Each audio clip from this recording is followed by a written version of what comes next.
You are on a well-deserved break in the Rockies, and you pursue the gallant art of ice climbing. However, you encounter a multitude of problems. Number 1, you slip into a gorge. After you get yourself out of the gorge, you try to phone the nearest authority, like the police or paramedics. However, you have no cell phone service. What do? Well, after you do a quick trek down the mountain and freshen up at your hotel, you go to the USPS or the United States Postal Service. If it hadn't been for the ancient Achaemenid Persians of the 7th century BC, you would be toast. In this speech, I'll be delving into the principal era and impact of the ancient Achaemenid Persians.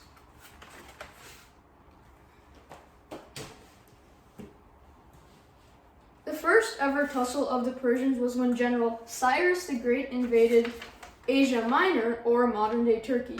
He subjugated many Greek cities there and built Persian-style architectures. The modern part of Greece, however, struggled expanding their rule under the Persians, but as a time of wars, it emerged victorious and expanded many of its legions. The Persian Empire also conquered many parts of early civilization such as Babylon, Media, and Lydia. Shown here is the Indus Valley, which are parts of early civilization that they conquered. They conquered Babylon, Media, and Lydia in the Indus Valley of India and Mesopotamia in Egypt.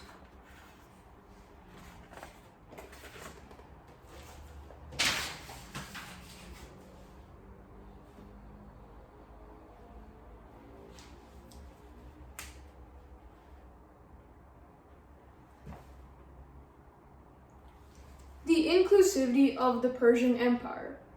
The Persian king didn't want to seem hostile toward his people, which is one of the reasons that he built many forms of Greek architecture, religion, and art in his Asia Minor territory. He let them do all of this under a minor tax, however, which he became very rich off of.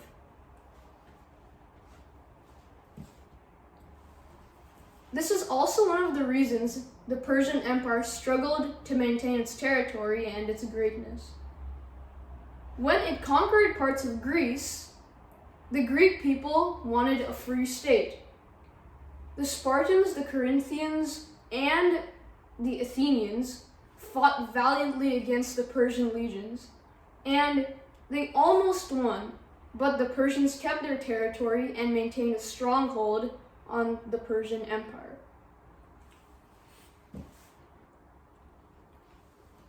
The Persian king, however, noticed the brilliance of the Greeks in their advancements in doctors. They were great artists, and they were great writers. They were also amazing chemists that the Persians expanded modern thought off of. The Persian people were being left behind. The Persian king found so much equity in the Greek people that many of the Greeks rose to high positions in court, like provincial governors, leaving all the Persians in court behind as lowly lawyers.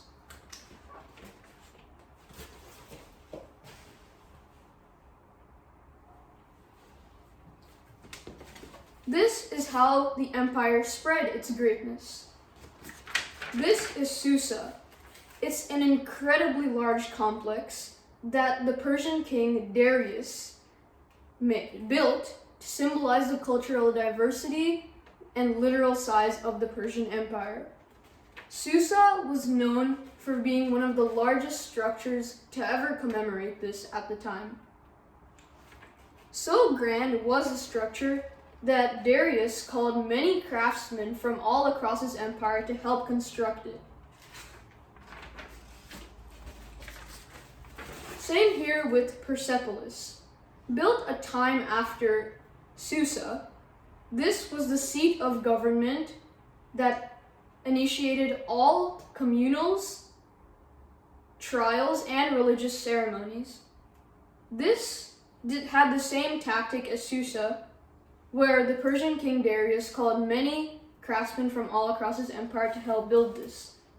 Today, all of this is poorly preserved, but you can still see the greatness of the designs, pottery, and all of the architecture from the people and craftsmen.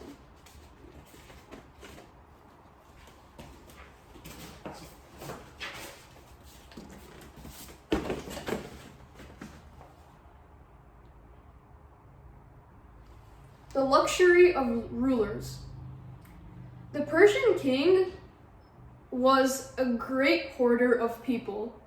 He stole people from all across the world, even parts of China, which were immensely far from his modern territory. After all the people were brought in, he asked them for a tribute, or very high quality cups, gold-studded jewels, and plates. He expanded his popularity and richness to everybody in the Persian Empire. At the same time, a great wealth gap was forming all along the Persian Empire, especially in Greece.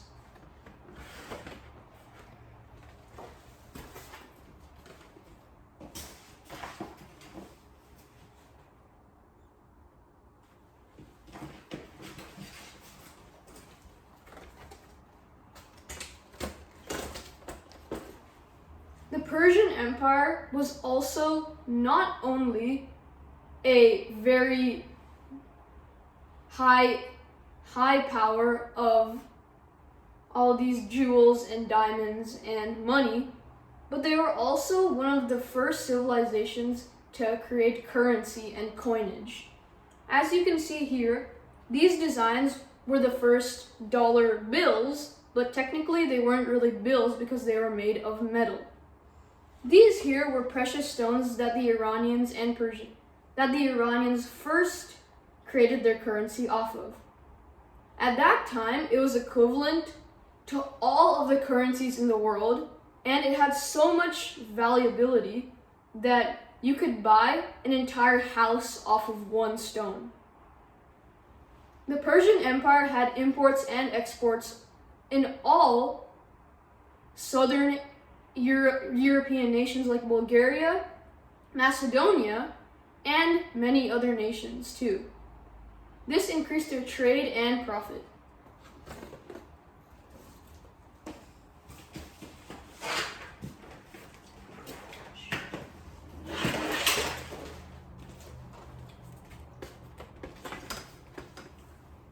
However, many other rulers during the time, like Alexander the Great, a Macedonian general, also invaded.